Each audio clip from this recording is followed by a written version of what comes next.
3 या 4 हजार रुपया पुलिस को ही दे दूं FIR ना करे, तो वसूली बढ़ा कि नहीं बढ़ा। और वैसे वसूली होते हैं, यहाँ तक कि बाहर रोड पे जितने दुकानें लगे हैं सबसे जाके आप पता कीजिए, सबसे पुलिस वसूली करती है। लेकिन हमें लग रहा है कि एक ऐसा व्यक्ति जो झूठ बोलने का फैक्ट्री है, उसके शब्दों से तो हम संतुष्ट होने नहीं जा रहे हैं। जैसा कि प्रधानमंत्री के लिए आप झूठ बोलने की फैक्ट्री बुला रहे हैं, इस तरीके के प्रधानमंत्री हैं देश के। अरे तो है, हम कह रहे हैं कि प्रधानमंत्री हैं और हम ये भी कह रहे हैं कि झूठ बोलने की मशीन है, हम दोनों बातें कह रहे हैं।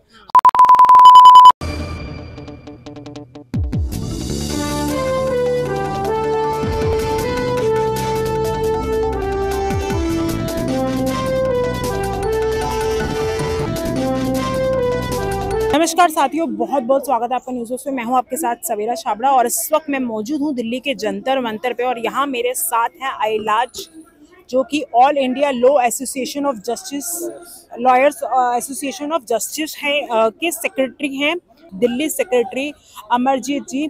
इनसे जानने की कोशिश करेंगे, ये लोग यहाँ पर जंतर मंतर पर प्रोटेस्ट कर रहे थे जो नए कानून बने हैं उसके खिलाफ। क्या कहेंगे, क्या दिक्कत आ रही है? देखिए, जो भी कानून है, सबसे इसमें पहला और प्राइमरी दिक्कत यह है कि इसमें पार्लियामेंट में कोई डिबेट नहीं हुआ, और डिबेट ना होने की स्थिति में यहाँ तक कि हाई कोर्ट और सुप्रीम कोर्ट भी किसी भी एक्ट में जब कोई भी लूपहोल्स होते हैं तो उसको रेफरेंस देते हैं कि लेजिस्लेचर का इंटेंशन क्या है। अभी चूंकि ऐसा कोई डिबेट ही नहीं हुआ है तो हम कोई इंटेंशन बता ही नहीं सकते हैं, क्योंकि हमारे पास लेजिस्लेचर का कोई वर्ड ही नहीं है। एक बुक जो है प्रिंट हुआ, उसको पार्लियामेंट में रखा गया और बीजेपी ने उसको जो है बाकी एमपीज को सस्पेंड करके और उसको पास करवा दिया। तो ये अपने आप में ही एक तरीके से डेमोक्रेसी की हत्या करके लाया गया लॉ है। तो ये क्या वो तानाशाही है जो विपक्ष लगातार बीजेपी पे आरोप लगाता था? बिल्कुल बिल्कुल, एक तानाशाही है, क्योंकि कोई लॉ अगर देश हित में पास होता है तो उसका विपक्ष क्यों विरोध करेगा, ये पहला क्वेश्चन। दूसरा क्वेश्चन, अगर वो विरोध भी करता है तो आप जनता में जाके बता सकते हैं कि हम देश हित में लाना चाह रहे हैं। आप जैसा कि बोल रहे हैं कि अंग्रेजों का बनाया कानून है, हाँ, तो आप कह सकते थे कि हम अंग्रेजों के बनाए कानून को बदल रहे थे, लेकिन विपक्ष हमको नहीं करने दे रहा है।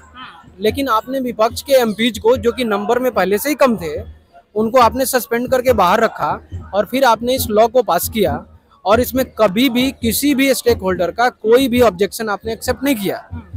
और ये जो लॉ जो आज से लागू हो गया है, इसमें जो सबसे प्राइमरी ऑब्जेक्शन है ये FIR को लेकर के है, क्योंकि मैंने अभी भी बात भी रखा कई बार कि FIR में जो 3 से 7 इयर्स पनिशमेंट है उसको हम लोग जो है सीरियस ऑफेंस रखते हैं। हम लोग नहीं, एक्ट में डिफिनीशन है कि सीरियस ऑफेंस है, गंभीर अपराध है, और उस गंभीर अपराध में आप कह रहे हैं कि पुलिस पहले जांच करेगी और ये तय करेगी कि इसमें आगे क्या करना है। जांच करके तय करने के बीच में उसको डिसीजन लेने का आपने पावर दे दिया, और ये डिसीजन लेने का पावर जो है हमेशा जुडिशरी को होता है।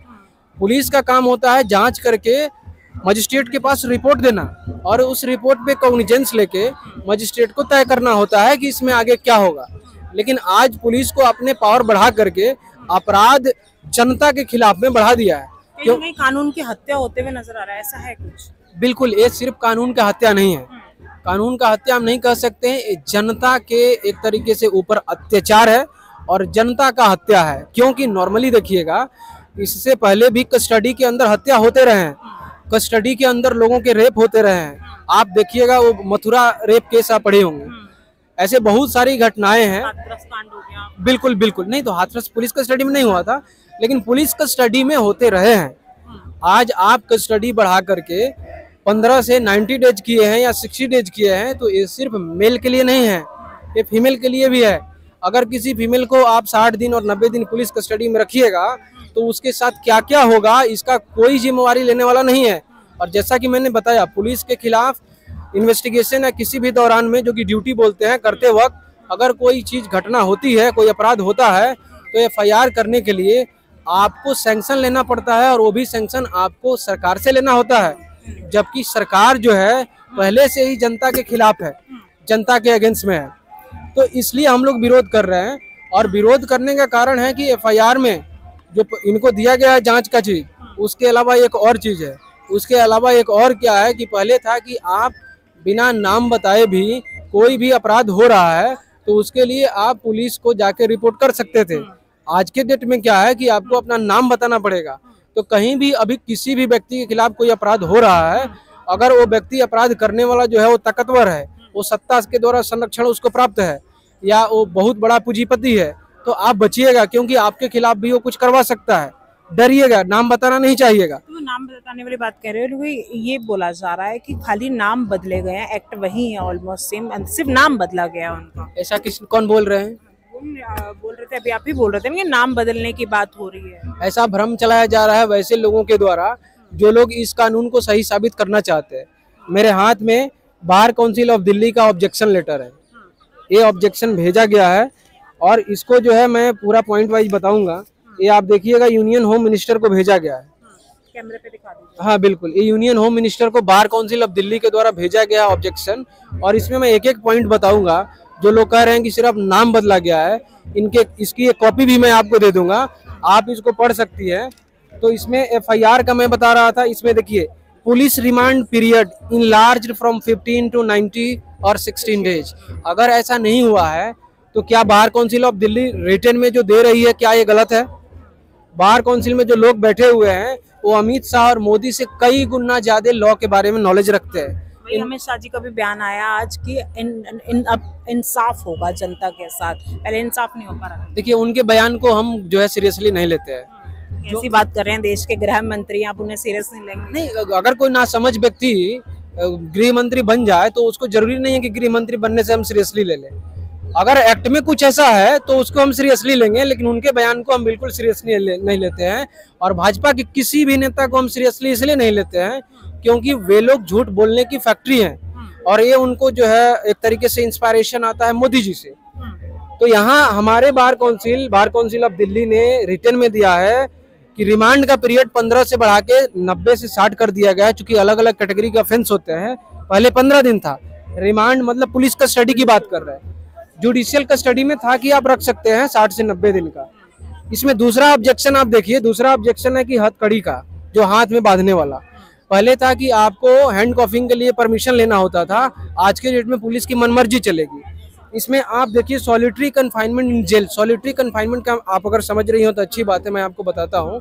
सॉलिटरी कन्फाइनमेंट में एक छोटा सा कमरा होगा, बिल्कुल ही छोटा सा, जिसमें आप मतलब बहुत ज़्यादा वॉकिंग भी नहीं कर सकती है और वो चारों तरफ से बंद होगा। उसमें जो दरवाजा होगा उसमें आप खड़ा होकर इंटर नहीं कर पाइएगा, वो दरवाजा छोटा होगा, झुक के जाना होगा। उसमें लाइट का सिस्टम नहीं होगा, उसमें एक छोटी सी कहीं से लाइट आ रही होगी, जैसे कि आपको एक तरीके से उसमें आत्महत्या करने जैसा फीलिंग आएगा। तो अभी क्या है कि सॉलिटरी कन्फाइनमेंट का प्रोविजन इस लॉ में किया गया है। अब इसमें देखिए, इसमें कम्युनिटी सर्विस एज पनिशमेंट किया गया है। अब बताइए कि कम्युनिटी सर्विस कौन सा पनिशमेंट है? आप मान के चलिए, आप कोई अपराध किए और आपको कहा गया कि आप रोड पे झाड़ू लगाइए, तो ये कोई सजा है। तीसरा चीज इसमें है ऑर्गेनाइज क्राइम को लेकर के। ऑर्गेनाइज क्राइम जो भी है, अभी के डेट में भी सरकार का मंशा है, जैसे आप अगर सरकार के खिलाफ रिपोर्टिंग करना शुरू कर दीजिए तो इतना लॉ है। देखिए, मीडिया को सरकार के खिलाफ ही होना चाहिए, हमेशा इस्टेब्लिशमेंट के खिलाफ होगा तभी वो जनता का बात रख पाएगा। लेकिन अगर आप सच को दिखाना शुरू कीजिएगा, आपको अलग अलग बहाने से, जो कि आपने किया नहीं है लेकिन आपके नाम के ऊपर FIR हो जाएगा, आपको परेशान करना शुरू कर देगा। कि फेक न्यूज जो वायरल करेगा उनको खिलाफ रखा जाए, उनके खिलाफ एक्शन लिया जाएगा। फेक न्यूज वायरल कैसे होता है? वो बनता कहाँ से है? उसका जांच कौन करेगा? उसमें FIR आप क्या कर रहे हैं या पहले पुलिस जांच करेगी? अगर पहले पुलिस जांच कर रही है तो पुलिस जांच करेगी तो दो चीज होगा, आपके खिलाफ अगर कंप्लेन है तो आपसे पैसा लिया जाएगा और आप दीजिएगा भाई कि हमको बचा लो। लोग नॉर्मली देते हैं, प्रैक्टिस है, ऐसा मैं कैमरे पे बोल रहा हूँ और ये सच भी है। और जो व्यक्ति FIR बचने के लिए अलग अलग कदम उठाते ही हैं, जो कि गलत भी है, और लेकिन बचने के लिए इंसान के पास क्या रहेगा ऑप्शन? बिल्कुल, तो पुलिस को पैसे देंगे, वो सोचेंगे कि कोर्ट में केस जाए ही नहीं, और उसके खिलाफ, जिसके खिलाफ ये चीज हुआ है, मतलब अपराध जिसके खिलाफ हुआ है, वो व्यक्ति इसलिए पैसा देगा कि FIR रजिस्टर हो जाए। तो इसमें पुलिस का एक्सटॉर्शन होगा, और ये जो एक्सटॉर्शन होगा, ये चूंकि इलेक्ट्रल बॉन्ड जो इनका बंद हो गया है, तो new form of erectile bond है। ये पुलिस थानों से एक लिमिटेड अमाउंट सेट करेंगे कि 10 लाख यहाँ से हमको लेना है महीने में, 10 लाख उस पुलिस स्टेशन से लेना है। और ये सब ऐसा, इसलिए ऐसा नहीं है कि भाजपा को ही जाएगा, जिसकी भी सरकार बनेगी ये लोग वसूली करेंगे, लेकिन चूंकि भाजपा लॉ बना रही है तो इसलिए हम उसको टारगेट कर रहे हैं। अब देखिए कि क्या है कि इसमें बहुत सारे ऐसे एक्ट है। अब जैसे आपने बोला कि सिर्फ नाम चेंज हुआ है, ये देखिए पॉइंट नंबर 11 पे पनिशमेंट इनहेंस में, इसमें स्पष्ट लिखा गया है कि पहले जो है सिर्फ 11 सेक्शन में डेथ पनिशमेंट था, अब उसको बढ़ा के 16 सेक्शन में कर दिया गया, 16 में। पहले मात्र 34 सेक्शन में जो है आपको लाइफ इम्प्रिजनमेंट था, अब उसको बढ़ा के 72 सेक्शन कर दिया गया है। तो अगर ये सेम टू सेम वही था तो ये पनिशमेंट कैसे बढ़ाया गया? और ये जो पनिशमेंट बढ़ाया गया है, यहाँ तक कि जो लोग क्रिमिनोलॉजी पढ़ते हैं वो ये मानते हैं कि कोई भी अपराध के पीछे कारण होता है, इंटेंशन होता है, उसका एक बैकग्राउंड होता है।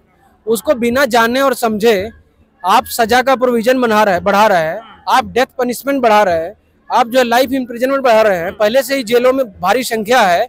आप किस देश के नागरिक को सजा देने जा रहे हैं? वो पाकिस्तान के नागरिक नहीं है कि आप बदला लेने जा रहे हैं, नहीं बांग्लादेश के, नहीं चाइना के। समय लगता था फैसले लाने में, अब कम समय लगेगा। ये जो आप बात बोल रही हैं, अगर ऐसा है तो क्या टाइम लिमिट में अगर न्याय नहीं होगा तो अमित शाह उसको मुआवजा देंगे उस व्यक्ति को जो एफआईआर किया है? ऐसा प्रोविजन उन्होंने बनाया है। अगर टाइम लिमिट में न्याय नहीं होता है तो उसके लिए जिम्मेवार कौन होगा? आप जजों की संख्या नहीं बढ़ा रहे हैं तो कैसे टाइम लिमिट में न्याय होगा? जुडिशरी पे पहले से ही बर्डन है और इस एक्ट को ला करके आपने और बर्डन बढ़ा दिया है, तो कैसे टाइम लिमिट में न्याय होगा? अरे ये अमित शाह वैसे लोग हैं जो 12वीं के बाद इंटर करवाते हैं, तो इनकी बात को बिल्कुल हम लोग सीरियस नहीं लेते हैं। और इसलिए हम कह रहे हैं कि ये जो लॉ है इसको तुरंत रोका जाना चाहिए और रोकने के साथ इस पर एक्सपर्ट कमेटी बने और जो भी बार काउंसिल्स के ऑब्जेक्शन आए हैं उनको एक्सेप्ट किया जाए।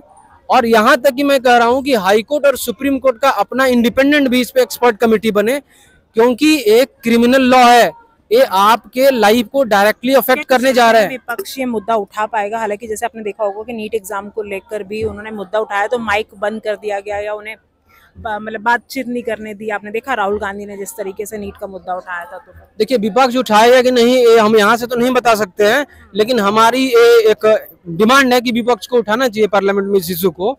और दूसरा चीज क्या है कि सरकार को भी इस पर सोचना चाहिए, क्योंकि सरकार को इससे सिर्फ पैसा की वसूली होगा और कुछ नहीं होगा। ये नया फॉर्म ऑफ इलेक्ट्रल बॉन्ड ही आ रहा है, ये दूसरा कुछ इसमें सर्व नहीं हो रहा है। और इसमें जनता, वैसी जनता जो पैसे से और पॉलिटिकल पावर से कमजोर है, वे डायरेक्टली अफेक्ट होने जा रहे हैं। जैसा कि आप एक एग्जाम्पल देखिएगा, इस लॉ का एक सबसे बेहतर एग्जाम्पल आज आया है देश में।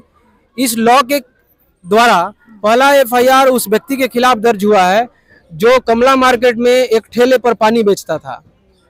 और इसमें पता है कितना सजा क्या है? 5,000 रुपए की जुर्माना है। अब वो व्यक्ति कोर्ट जा करके, कोई भी वकील है तो 1,000-2,000 रुपए एक डेट के ले लेते हैं डिस्ट्रिक्ट कोर्ट का, 2 डेट लगेगा तो 3-4 हज़ार रुपये चला जाएगा। तो वो सोचेगा कि मैं 5,000 रुपया की जगह पे 3 या 4 हज़ार रुपये पुलिस को ही दे दूं, एफआईआर ना करे। तो वसूली बढ़ा कि नहीं बढ़ा? और वैसे वसूली होते हैं। यहाँ तक कि बाहर रोड पे जितने दुकानें लगे हैं, सबसे जाके आप पता कीजिए, सबसे पुलिस वसूली करती है। सबसे बड़ा कोई ऑर्गेनाइज अपराध करता है तो पुलिस करती है, चाहे वो कहीं की भी पुलिस हो इंडिया में। वे लोग वसूली करते हैं, वे लोग किडनैपिंग करते हैं। मुझे लग रहा है कि आप पुलिस, जो हमारे देश की पुलिस है, उस पर कुछ ज्यादा ही इल्जाम लगा रहे हैं। नहीं, ये तो सच। मैं इसको प्रूव करूंगा, वो कोर्ट में जाए मेरे खिलाफ एफआईआर रजिस्टर करे, मैं डॉक्यूमेंट के साथ प्रूव करूंगा, क्योंकि मैं ऐसा इसलिए मैं सिर्फ नहीं कह रहा हूँ, कोर्ट को भी पता है कि पुलिस टॉर्चर करती है। पुलिस वैसे लोगों को उठा लेती है जो अपराध नहीं किए हैं और वैसे लोगों को छोड़ देती है जो अपराध किए हैं, सिर्फ और सिर्फ इसलिए कि उसको पैसा मिल जाए। यहाँ तक कि बेल का जो प्रोविजन होता है, जो आईओ होते हैं इन्वेस्टिगेटिंग ऑफिसर, जैसे आप बेल पिटीशन फाइल करते हैं तो कोर्ट जो है उनसे उस पर जवाब मांगती है। उनका जवाब भी इस बात पे तय करता है कि अक्यूज्ड के द्वारा आईओ को पैसा दिया गया है कि नहीं। तो आईओ पैसा लेता है तो बोलेगा कि हमको जांच पूरा कर लिए हैं, अब ज्यादा इनको जेल में रखने की जरूरत नहीं है। अब पैसा नहीं मिला रहेगा तो बोलेगा कि ये बहुत सीरियस ऑफेंस है, ये बाहर जाकर और क्राइम कर सकता है, साथियों को भगा सकता है और हमको और जेल में रखने की जरूरत है। तो देखिए, पुलिस को हम खास करके अपना पर्सनल एक्सपीरियंस बता रहे हैं कि पुलिस एक अपराधी प्रवृत्ति का है दिल्ली में और पूरे देश में। अपराधी नेचर का इसलिए क्योंकि जिसके पास जितना पावर होता है उसके पास उतना अपराध करने का अवसर होता है। और आज के समय में पुलिस जो है सबसे पावरफुल है। आपको यहाँ से तुरंत उठा के फेंक देगी, बाद में कहेगी कि ये लॉ था वो लॉ था। मेरे खिलाफ सिर्फ एक एफआईआर दर्ज हुआ जब मैं लॉ फैकल्टी में था दिल्ली विश्वविद्यालय मॉरिश नगर, और उसमें 41A का नोटिस साइन करना होता है, जबकि वो एफआईआर दर्ज हुआ इलीगली रूप से। मैंने कहा कि मैं 41A का नोटिस साइन नहीं कर रहा हूँ, मुझको चालान करो, मैं जेल जाना चाहता हूँ। 1 घंटा बैठ के उनको समझाना पड़ा कि अमरजीत जी ऐसे नहीं होता, क्योंकि उन्होंने गलत किया था। और ये 2021 में FIR दर्ज हुआ, आज तक चार्जशीट सबमिट नहीं किया है, क्योंकि मैंने बोला था कि हम डिफेमेशन में जाएंगे आपके खिलाफ में, क्योंकि आपने FIR दर्ज किया तो कैसे किया। तो ये चूंकि एडवोकेट और लॉयर का बात है, पुलिस का बात है, तो वे लोग थोड़ा लिमिट में रहते हैं। लेकिन जहां भी आम जनता की बात आती है, वे लोग एक तरीके से हम कह सकते हैं कि जो दानव प्रवृत्ति के व्यक्ति है, कि जिससे लोग डरता है। जैसे आज के डेट में भी बिहार, उत्तर प्रदेश, झारखंड, उड़ीसा, इन तमाम जो गांव देहात में पुलिस को लोग अपराधी से भी ज्यादा खौफनाक मानता है। और जैसे ही पुलिस की गाड़ी गांव में आती है, बच्चे डर के घर में भागते हैं, वैसे लगता है कि कोई दुर्दांत अपराधी आ गया है। तो इनकी प्रवृत्ति, इनका नेचर ऐसा रहा है। चलिए आखिरी सवाल लेना चाहूंगी, क्या आपकी लास्ट में यही मांगे और कब तक आप डटे रहेंगे, क्योंकि कानून तो पास हो चुका? देखिए, कानून तो जो है किसान के खिलाफ में भी पास हो चुका था, और वो भी ऑर्डिनेंस के द्वारा। लेकिन मोदी जी आए और आके उन्होंने सॉरी बोला, क्योंकि इनकी सॉरी की प्रवृत्ति सावरकर से चलती आ रही है। तो इन्होंने आके सॉरी बोला और सॉरी बोल के कहा कि हमसे गलती हो गई है, शायद सेवा भाव में हम ठीक से नहीं कर पाए। लेकिन हमें लग रहा है कि एक ऐसा व्यक्ति जो झूठ बोलने का फैक्ट्री है, उसके शब्दों से तो हम संतुष्ट होने नहीं जा रहे हैं। जैसा कि प्रधानमंत्री के लिए आप झूठ बोलने की फैक्ट्री बुला रहे हैं, इस तरीके के प्रधानमंत्री हैं देश के। अरे तो है, हम कह रहे हैं कि प्रधानमंत्री हैं, और हम ये भी कह रहे हैं कि झूठ बोलने की मशीन है। हम दोनों बातें कह रहे हैं। हम ऐसा थोड़े कह रहे हैं कि वो हमारे देश के झाड़ू लगाने वाले व्यक्ति है, जबकि झाड़ू लगाने वाले व्यक्ति के भी उतना ही इज्जत है जितना प्रधानमंत्री का है। हमको प्रधानमंत्री मानते हुए कह रहे हैं कि वो झूठ बोलने का मशीन है। ऐसा बात नहीं है कि उनको प्रधानमंत्री नहीं मान रहे हैं, और वो गलती से बने, गठबंधन से बने, खरीद के बने, लेकिन प्रधानमंत्री है, ये बात हम मानते हैं। ऐसा कोई बात नहीं है, किसी को भी सस्पेंस नहीं है। चलिए बहुत बहुत धन्यवाद। मांग है कि ये कानून जो लिए गए हैं, बनाए गए हैं, उन्हें वापस किया जाए। भाई सरकार जो कह रही है कि ये जनता के न्याय के लिए बनाए गए हैं, क्या कुछ कहना है आपका, हमें कमेंट करके जरूर बताइएगा।